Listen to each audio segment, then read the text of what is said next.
കേരള രാഷ്ട്രീയ ചരിത്രത്തിൽ അപൂർവമായി മാത്രം സംഭവിക്കുന്ന ഒരു വേദിക്കായിരുന്നു കഴിഞ്ഞ ദിവസം മലയാളി സാക്ഷ്യം വഹിച്ചത്. ഒരേ വേദിയിൽ മുഖാമുഖം കേരളത്തിന്റെ മുഖ്യമന്ത്രി പിണറായി വിജയനും പ്രതിപക്ഷ നേതാവ് വി.ഡി. സതീശനും. കാന്തപുരം എ.പി. അബൂബക്കർ മുസ്ലിയാർ നയിച്ച കേരള യാത്രയുടെ സമാപന സമ്മേളനമായിരുന്നു ആ വേദി. എന്നാൽ അവിടെ അരങ്ങേറിയത് സൗഹൃദ സംഭാഷണങ്ങളായിരുന്നില്ല, മറിച്ച് വരാനിരിക്കുന്ന നിയമസഭാ തെരഞ്ഞെടുപ്പിന്റെ കൃത്യമായ പടപ്പുറപ്പാടായിരുന്നു. ഓരോ വാക്കിലും മൂർച്ചയേറിയ രാഷ്ട്രീയ ആക്രമണങ്ങൾ. സത്യത്തിൽ മുഖ്യമന്ത്രിയെ ഒതുക്കത്തിൽ കിട്ടാൻ കാത്തിരുന്നതുപോലെയായിരുന്നു പ്രതിപക്ഷ നേതാവ് വി.ഡി. സതീശന്റെ ഓരോ വാക്പ്രയോഗവും. തദ്ദേശ തെരഞ്ഞെടുപ്പ് നൽകിയ ആ വലിയ ആത്മവിശ്വാസത്തിലാണ് ഇപ്പോൾ കോൺഗ്രസും യു.ഡി.എഫും. ആ വിജയത്തിന്റെ കരുത്തിൽ ഈ മാസം അവസാനമാകുമ്പോഴേക്കും സ്ഥാനാർത്ഥികളെ കൂടി കളത്തിലിറക്കി ഒരു മുഴം മുൻപേ പ്രചാരണം തുടങ്ങാനാണ് കോൺഗ്രസ് പദ്ധതിയിടുന്നത്.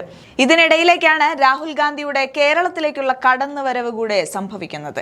രാഷ്ട്രീയ കേരളം വരാനിരിക്കുന്ന വലിയ പോരാട്ടത്തിനായി മുൾമുനയിൽ നിൽക്കുമ്പോഴാണ് സമസ്തയുടെ ഈ വലിയ വേദിയിലേക്ക് മുഖ്യമന്ത്രിയും പ്രതിപക്ഷ നേതാവുമൊക്കെ എത്തുന്നത്. വേദിയിൽ പ്രസംഗിക്കാനെത്തിയ മുഖ്യമന്ത്രി പിണറായി വിജയൻ പതിവ് പോലെ മതേതരത്വത്തെക്കുറിച്ചും ന്യൂനപക്ഷ വേട്ടയെക്കുറിച്ചും വാചാലനായി. മുസ്ലിം ജനവിഭാഗത്തെ രാജ്യത്തെ രണ്ടാം തരം പൗരന്മാരാക്കാൻ ശ്രമം നടക്കുന്നുണ്ടെന്നും ആരാധനാലയങ്ങൾക്ക് നേരെ ബുൾഡോസറുകൾ നീങ്ങുകയാണെന്നും അദ്ദേഹം ഓർമ്മിപ്പിച്ചു. വർഗീയതയോട് മൃദു സമീപനം പാടില്ലെന്നും അദ്ദേഹം ജനസാഗരത്തെ സാക്ഷിയാക്കി പറഞ്ഞു.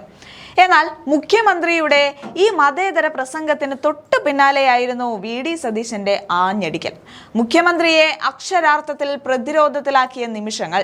മലപ്പുറത്തെയും മുസ്ലിങ്ങളെയും നിരന്തരം കുറ്റപ്പെടുത്തുന്ന വർഗീയത കലർന്ന പ്രസ്താവനകൾ നടത്തുന്ന വെള്ളാപ്പള്ളി നടേശനെ വലിയ ആചാര്യനാക്കി മുദ്രകുത്തി പൊന്നാടയണിയിച്ച് സ്വന്തം ഔദ്യോഗിക കാറിൽ കയറ്റി മുഖ്യമന്ത്രിയുടെ നടപടിയെയാണ് സതീശൻ ഉന്നം വെച്ചത്. ഒരു വശത്ത് മതേതരത്വം പറയുകയും മറുവശത്ത് വിദ്വേഷം വിതറുന്നവരെ പൊന്നാടയിട്ട് സ്വീകരിക്കുകയും ചെയ്യുന്ന രീതി ശരിയല്ല എന്ന് സതീശൻ പറയുമ്പോൾ അത് മുഖ്യമന്ത്രിക്ക് നേരെ തൊടുത്ത അസ്ത്രമായിരുന്നു. കാറിൽ കയറ്റുന്നവരെ സൂക്ഷിക്കണമെന്നും പൊന്നാട അണിയിക്കുന്നത് ആരെയാണെന്ന് ഓർക്കണമെന്നും സതീശൻ തുറന്നടിച്ചു. ഒരു മതേതര വേദിയിലിരുന്ന് മതേതരത്വത്തെക്കുറിച്ച് മുഖ്യമന്ത്രി വീം വിളക്കുമ്പോൾ വിദ്വേഷം പറയുന്നവരുമായുള്ള അദ്ദേഹത്തിന്റെ ചങ്ങാത്തത്തെ ചോദ്യം ചെയ്യുകയായിരുന്നു സതീശൻ. സത്യത്തിൽ സതീശന്റെ ആ വാക്കുകൾ ഒരു ഒന്നൊന്നര തിരിച്ചടി തന്നെയായിരുന്നു. മുസ്ലിങ്ങളെ മാറ്റി നിർത്താനാവില്ലെന്ന് മുഖ്യമന്ത്രി പ്രസംഗിക്കുമ്പോൾ തന്നെ അവരെ നിരന്തരം അധിക്ഷേപിക്കുന്നവർക്ക് സർക്കാർ നൽകുന്ന പരിഗണനയെ സതീശൻ ചൂണ്ടിക്കാട്ടി. തദ്ദേശ തെരഞ്ഞെടുപ്പിലെ വിജയത്തിന് ശേഷം പ്രതിപക്ഷ നേതാവ് എന്ന നിലയിൽ സതീശൻ കൈവരിച്ച ആത്മവിശ്വാസം ആ പ്രസംഗത്തിലുടനീളം കാണാമായിരുന്നു. യു.ഡി.എഫ് പടയൊരുക്കം പൂർത്തിയാക്കി കഴിഞ്ഞു എന്നതിന്റെ വ്യക്തമായ സൂചനയാണ് ഇത്. രാഹുൽ ഗാന്ധി കൂടി കേരളത്തിൽ എത്തുന്നതോടെ ആ ആവേശം ഇരട്ടിയാകും. സ്ഥാനാർത്ഥി നിർണയം നേരത്തെ പൂർത്തിയാക്കി മണ്ഡലങ്ങളിൽ സജീവമാകാനാണ് ഹൈക്കമാൻഡ് നിർദ്ദേശം. ഇതിനെ പ്രതിരോധിക്കാൻ ഇടതുമുന്നണിയും കരുനീക്കങ്ങൾ നടത്തുന്നുണ്ടെങ്കിലും സതീശൻ ഉയർത്തുന്ന ഇത്തരം രാഷ്ട്രീയ ചോദ്യങ്ങൾ സർക്കാരിനെ ചില്ലറയൊന്നുമല്ല അസ്വസ്ഥമാക്കുന്നത്.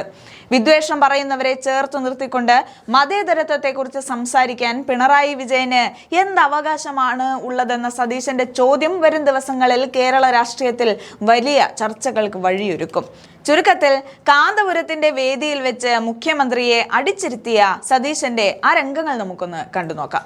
നമുക്ക് മതേതരത്വം പറയാൻ എളുപ്പമാണ്, പ്രസംഗിക്കാൻ നമുക്ക് എളുപ്പമാണ്. നമുക്ക് ഒരുപാട് കാര്യങ്ങൾ പറയാം.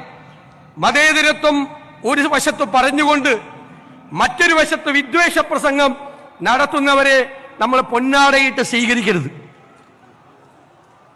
നമ്മൾ മതേതരത്തിനെതിരെ സംസാരിക്കുക, വേറൊരാളെ കൊണ്ട് വിദ്വേഷം പ്രസംഗിപ്പിക്കുക, പിറ്റേ ആഴ്ച അയാൾക്ക് പോയി പൊന്നാടയിടുക, അങ്ങനെ ചെയ്യരുത്. നമ്മൾ കാറി കയറ്റിയാലൊന്നും കുഴപ്പമില്ല, പക്ഷെ കാറി കയറ്റുന്നവരെ നമ്മൾ സൂക്ഷിച്ചു വേണം. അവര് വിദ്വേഷം പ്രസംഗിക്കുന്നവരാകരുത് എന്ന് നമുക്ക് ഉറപ്പുവരുത്തണം. അതിനെതിരായി ചെറുത്തു നിൽക്കാൻ, പ്രതിരോധം സൃഷ്ടിക്കാൻ ഒരു മനസ്സുണ്ടാകണം. അതിന് കാപട്യമല്ല വേണ്ടത്. വോട്ട് നഷ്ടപ്പെട്ടാൽ വോട്ട് പോകട്ടെ എന്ന് വിചാരിക്കണം. തെരഞ്ഞെടുപ്പിൽ തോറ്റാൽ തെരഞ്ഞെടുപ്പിൽ തോറ്റു പോകട്ടെ എന്ന് വിചാരിക്കണം. മതേതരത്വത്തിൽ തൊട്ട് കളിച്ചാൽ, വിട്ടുവീഴ്ചയില്ലാത്ത നിലപാടെടുത്ത് വാക്ക് പറഞ്ഞാൽ വാക്കായി അതിന്റെ കൂടെ നിൽക്കണം. ഇരട്ടത്താപ്പ് പാടില്ല, കാപട്യം പാടില്ല. എനിക്ക് ഇവിടെ നിന്ന് നിങ്ങൾക്ക് തരാനുള്ള വാക്കതാണ്. തെരഞ്ഞെടുപ്പിൽ തോറ്റാലും നിരവധി തെരഞ്ഞെടുപ്പുകളിൽ തോറ്റാലും മതേതരത്വം ബലികഴിച്ചുകൊണ്ടുള്ള ഒരു കോംപ്രമൈസിനും തയ്യാറാവില്ല. അതിനേക്കാൾ വലിയ വാക്ക് ഈ മഹാസമ്മേളനത്തിൽ വെച്ച് നൽകേണ്ടതില്ല. നമ്മൾ കാരുണ്യത്തിന്റെ സന്ദേശവുമായി, സ്നേഹത്തിന്റെ സന്ദേശവുമായി എല്ലാവരും ഒരുമിച്ച് നിന്നുകൊണ്ട് ഈ വർഗീയതയ്ക്കെതിരായിട്ടുള്ള വൻമതിൽ നമ്മൾ ഉണ്ടാക്കും. സ്നേഹത്തിന്റെ വൻമതിൽ, പാരസ്പര്യത്തിന്റെ, സാഹോദര്യത്തിന്റെ വൻമതിൽ. പഴയകാല ചരിത്രത്തിലേക്കൊന്നും ഞാൻ പോകുന്നില്ല. പഴയകാല ചരിത്രമൊക്കെ പറയാൻ പോയാൽ നമുക്ക് ഒരുപാട് കാര്യങ്ങൾ പറയേണ്ടി വരും. അത് ഈ വേദിയുടെ മഹത്വം, അതിനെ സ്പർശിക്കാൻ, അതിന് വെള്ളം ചേർക്കാൻ ഞാൻ ആഗ്രഹിക്കുന്നില്ല. ഞാൻ വേദിയിലും സദസ്സിലും ഇരിക്കുന്ന എല്ലാവരെയും അഭിവാദ്യം ചെയ്യുന്നു. അഭിവന്ദ്യനായ ഉസ്താദ് നടത്തിയ ഈ കേരള യാത്ര, ആ സന്ദേശമാണ് കേരളത്തിലെ ജനങ്ങളുടെ മനസ്സുകളിലേക്ക് നൽകിയത് എന്നുള്ള സന്തോഷം പങ്കുവെച്ചുകൊണ്ട് എന്റെ വാക്കുകൾ ചുരുക്കുന്നു.